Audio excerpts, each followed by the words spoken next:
A abertura do cilindro. Quando regressei ao baldio já era pôr do sol. Via grupos dispersos que chegavam, apressados, dos lados de Woking e uma ou outra pessoa que se afastava.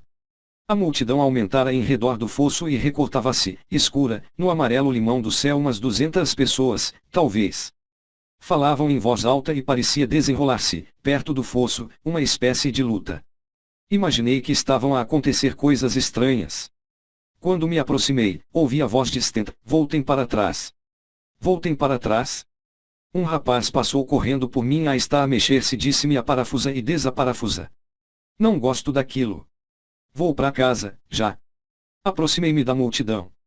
Na realidade, creio, encontravam-se ali 200 ou 300 pessoas que se acotovelavam e empurravam umas às outras, e as 2 ou 3 damas que se achavam presentes não eram, de modo algum, as menos ativas.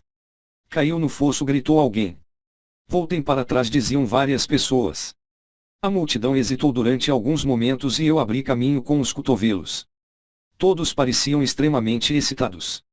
Ouvi um zunido peculiar provindo do fosso. Ouçam! Gritou Ogilvy. Ajudem a afastar esses idiotas. Bem sabem que não fazemos ideia do que está dentro desta maldita coisa. Vi um jovem, creio que era empregado de balcão em Woking, em cima do cilindro, tentando sair do buraco. A multidão empurrara-o para lá. A extremidade do cilindro estava se separando do restante do cilindro. Viam-se 60 centímetros de 2 extraordinários parafusos. Alguém tropeçou em mim e quase fui arremessado contra a ponta do parafuso. Voltei-me e, neste momento, o parafuso deve ter saltado, pois a tampa do cilindro caiu sobre o cascalho com um estrondo. Bati com o cotovelo na pessoa que se encontrava atrás de mim e fitei a coisa novamente. Durante alguns momentos, aquela cavidade circular pareceu inteiramente negra. O sol, no ocaso, batia-me nos olhos. Penso que todos esperavam ver emergir um homem, possivelmente, algo um pouco diferente dos homens terrestres, mas, nos aspectos essenciais, um homem. Sei que estavam à espera disso. Mas quando olhei vi qualquer coisa que se agitava na sombra, 2 formas esverdeadas em movimentos agitados, uma sobre a outra e, depois, 2 discos luminosos como olhos. A seguir, alguma coisa parecida com uma pequena serpente cinzenta, com a espessura aproximada de uma bengala, serpeou, projetando-se do meio que estremecia, e zigue-zagueou na minha direção e, em seguida, surgiu outra coisa igual. Senti bruscamente um arrepio. Ouviu-se o guincho agudo de uma mulher atrás de mim. Voltei-me para trás, de olhos ainda fixos no cilindro do qual saíam outros tentáculos, e comecei a abrir caminho para me afastar da beira do fosso. Vi o espanto dar lugar ao horror nos rostos das pessoas que me cercavam. Ouvia exclamações sem nexo provindas de todos os lados. Assistia-se a um movimento geral de recuo. O empregado de balcão debatia-se ainda à beira do fosso. Eu estava sozinho. Do outro lado, a multidão corria, até mesmo os tentáculos. Olhei novamente para o cilindro e senti um terror incontrolável.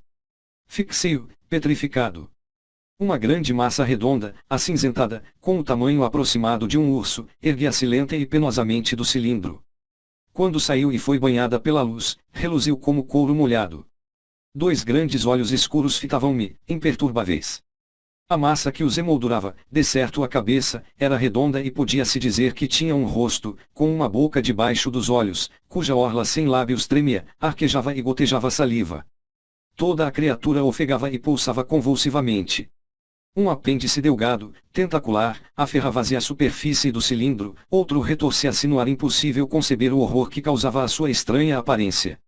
A característica boca em forma de V, o lábio superior pontiagudo, a ausência de rugas na testa e o queixo debaixo do lábio inferior cuneiforme, a agitação incessante da boca, os grupos de tentáculos, que lembravam um polvo, a respiração tumultuosa dos pulmões numa atmosfera que lhes era estranha, a lentidão e custo evidente dos movimentos por causa da maior energia gravitacional da Terra, sobretudo, a extraordinária intensidade dos olhos imensos. Tudo isto era simultaneamente vital, intenso, inumano, mutilado e monstruoso. Havia qualquer coisa de fungoso na pele castanha oleosa, algo indescritivelmente repelente nos movimentos desgraciosos e monótonos. Logo neste primeiro encontro, neste primeiro olhar, senti asco e náuseas. Bruscamente, o monstro vacilou. Perderá o equilíbrio na borda do cilindro e cairá no fosso, com um baque semelhante ao da queda de uma grande massa de couro. Ouvi-lhe um característico grito abafado e, sem demora, a outra criatura emergiu indistintamente da profunda sombra da abertura. Voltei-me e corri como louco ao encontro das árvores mais próximas, a cerca de 90 metros de distância, mas corria obliquamente e aos tropeções, pois não podia desviar os olhos daquilo. Detive-me entre um grupo de pinheiros jovens, arquejante, e aguardei por novos acontecimentos. Em redor, pelos areais do baldio espalhavam-se pessoas mergulhadas, como eu, num terror meio fascinado, ora fitando aquelas criaturas, ora o monte de cascalho à beira do fosso. Então, ainda mais horrorizado, vi uma forma preta, redonda, que aparecia e desaparecia à beira do fosso. Era a cabeça do empregado de balcão, parecia um pequeno objeto negro, desenhando-se no céu quente do oeste. Conseguira erguer o ombro e o joelho e pareceu escorregar novamente até se ver só a cabeça. De súbito, vacilou e pareceu-me ouvir um débil grito.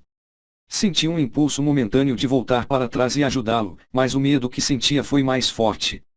Nesse momento não se via nada, estava tudo oculto pelo profundo fosso e pelo monte de areia que o impacto do cilindro provocara. Qualquer pessoa que viesse pela estrada de Chobão ou Woking ficaria assombrada com o surpreendente espetáculo apresentado aos olhos, uma multidão que diminuíra continuamente, de cerca de 100 pessoas ou mais, disposta num grande círculo irregular, em valas, atrás de arbustos, atrás de portões e de sebes, proferindo poucas ou nenhumas palavras e essas em gritos breves excitados e fitando intensamente, alguns montes de areia.